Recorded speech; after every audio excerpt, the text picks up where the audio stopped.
Assalamualaikum warahmatullahi wabarakatuh. Perkenalkan, kami dari kelompok 4 yang beranggotakan Nur Hayati dengan NPM 30620564041, Rahmawati dengan NPM 30620564042, Siti Ayu Wahyuni dengan NPM 30620564039, dan saya sendiri Siti Maimana dengan NPM 30620564048 dari Program Studi Pendidikan Guru Sekolah Dasar STKIP PGRI Banjarmasin dari kelas 01. Pada video pembelajaran kali ini, kami akan mempresentasikan hasil kerja kelompok kami yang berjudulkan Teori Belajar Humanistik dan Aplikasinya dalam mata kuliah Teori Belajar dan Pembelajaran dengan didampingi oleh dosen pengampu yaitu Ibu Nana Citrawati Lestari, SSI MPD. Pengertian teori belajar humanistik. Teori belajar humanistik adalah teori yang menyatakan bahwa manusia berhak mengenali dirinya sendiri sebagai langkah untuk belajar, sehingga diharapkan mampu mencapai aktualisasi diri. Nah, itulah mengapa teori ini beranggapan bahwa proses belajar dinilai lebih penting daripada hasil belajar itu sendiri. Pengertian teori belajar humanistik menurut para ahli. Yang pertama, menurut Arthur Combs. Menurut Combs berpendapat bahwa belajar merupakan kegiatan yang bisa dilakukan di mana saja dan menghasilkan sesuatu bagi dirinya. Pada kegiatan belajar, seseorang bahkan guru tidak boleh memaksakan sesuatu hal yang tidak disukai oleh individu yang bersangkutan. Yang kedua, menurut Abraham Maslow. Menurut Abraham Maslow, belajar merupakan serangkaian proses yang harus dilalui untuk mengaktualisasi dirinya. Pada kegiatan belajar, diharapkan seorang individu bisa memahami dirinya dengan baik. Yang ketiga, menurut Carl Rogers. Menurut Carl Rogers, pada proses pembelajaran dibutuhkan sikap saling menghargai dan tanpa prasangka buruk antara individu yang sedang belajar dan pihak yang memberi pembelajaran. Manfaat teori belajar humanistik. Yang pertama, mampu mengubah sikap atau perilaku individu dari yang awalnya tidak baik karena belum mengetahui sesuatu menjadi baik. Yang kedua, membiasakan individu untuk berlaku secara demokratis, partisipatif, dan humoris. Yang ketiga, mampu menjadikan individu sebagai insan yang mudah menghargai perbedaan, kebebasan berpendapat, dan kebebasan dalam menyatakan ide atau gagasan. Dan yang terakhir, yang keempat, mampu meningkatkan teori keinginan belajar individu. Tujuan teori belajar humanistik adalah memanusiakan manusia sehingga seorang individu bisa lebih mudah dalam memahami diri dan lingkungannya untuk mencapai aktualisasi diri. Ciri-ciri teori belajar humanistik terbagi menjadi beberapa, yaitu yang pertama, menekankan pada aktualisasi diri individu atau manusia sebagai sosok individu yang bisa mengeksplorasi dirinya. Yang kedua, proses merupakan hal yang penting yang menjadi fokus belajar. Yang ketiga, melibatkan peran aspek kognitif dan afektif. Yang keempat, mengedepankan pengetahuan atau pemahaman. Yang kelima, mengedepankan bentuk perilaku sendiri. Yang keenam, tidak ada yang berhak mengatur proses belajar setiap individu. Prinsip teori belajar humanistik. Teori ini memiliki prinsip yang tidak jauh-jauh dari manusia itu sendiri, yaitu setiap manusia memiliki nalar untuk belajar secara alamiah.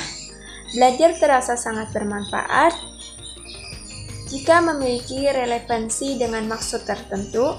Proses belajar akan mengubah persepsi seseorang akan dirinya. Konsep teori belajar humanistik. Konsep dasar yang harus dijadikan acuan pada teori belajar ini adalah manusia memegang peranan penting pada kesuksesan dirinya sendiri. Untuk mencapai kesuksesannya, seorang individu harus memiliki motivasi yang kuat sehingga tidak pernah menyerah untuk terus belajar dengan tetap memperhatikan pada beberapa aspek penting, yaitu kognitif dan afektif. Adapun motivasi yang berasal dari dalam maupun luar individu.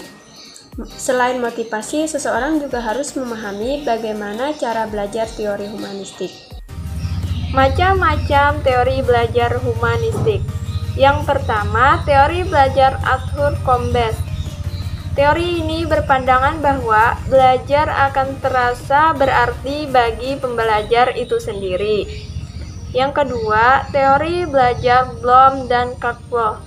Teori belajar yang dikemukakan Bloom dan Caldwell ini fokus pada hal-hal yang pasti bisa dikuasai oleh seseorang setelah melalui proses belajar.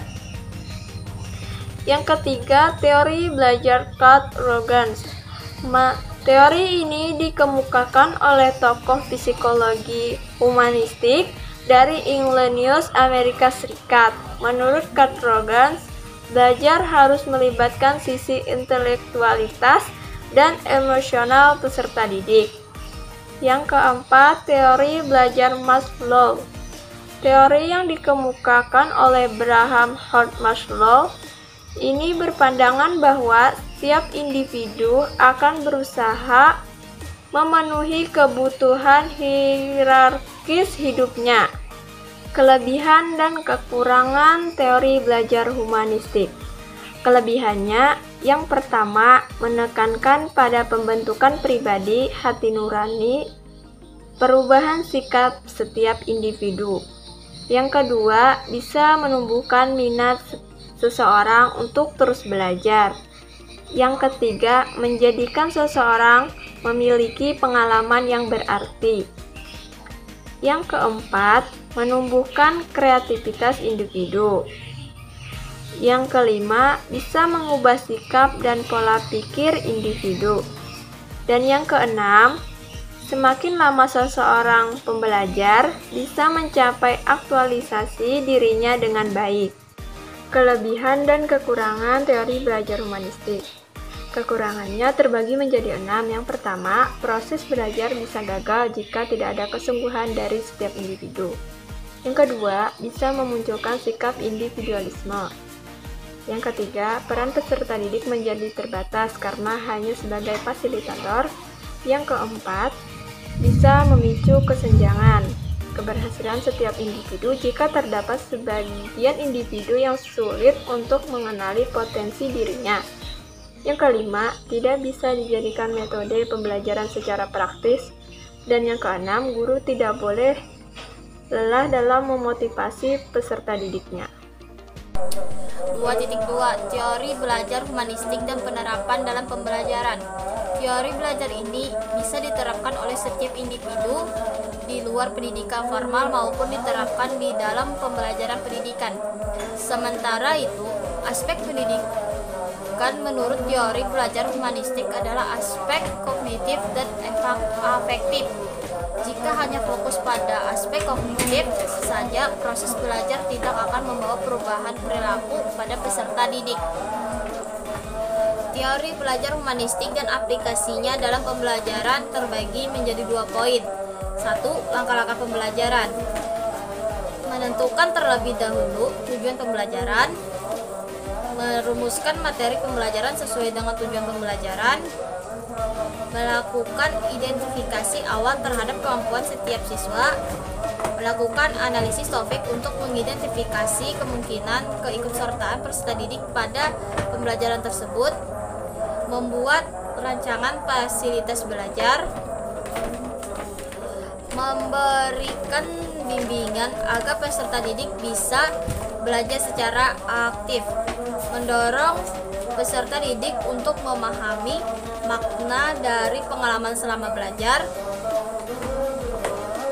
Memberikan bimbingan tentang konseptualisasi pengalaman yang diperoleh dari hasil belajar. Memberikan bimbingan pada peserta didik untuk menerapkan dalam kehidupan sehari-hari. Mengadakan evaluasi kegiatan bimbingan. Yang kedua yaitu aplikasi teori pembelajaran humanistik, antara lain 1. Memerhatikan dan memberikan motivasi belajar pada para peserta didik. Kedua, jika peserta didik belum memahami tujuan pembelajaran, guru bisa memberikan penjelasan kembali. Ketiga, guru harus bisa memahami karakter setiap peserta didik yang dia punya. Keempat, menyediakan sumber belajar, baik buku, media visual maupun audio. Yang kelima, tetap menjalin komunikasi dengan para peserta didik agar kondisi pembelajaran tetap terkontrol. 6. Selalu memberikan dorongan pada peserta didik agar lebih peka dan kreatif. 7. Mengondisikan suasana belajar tetap kondusif. Dan yang terakhir ke-8 yaitu memacu keaktifan peserta didik. Terima kasih.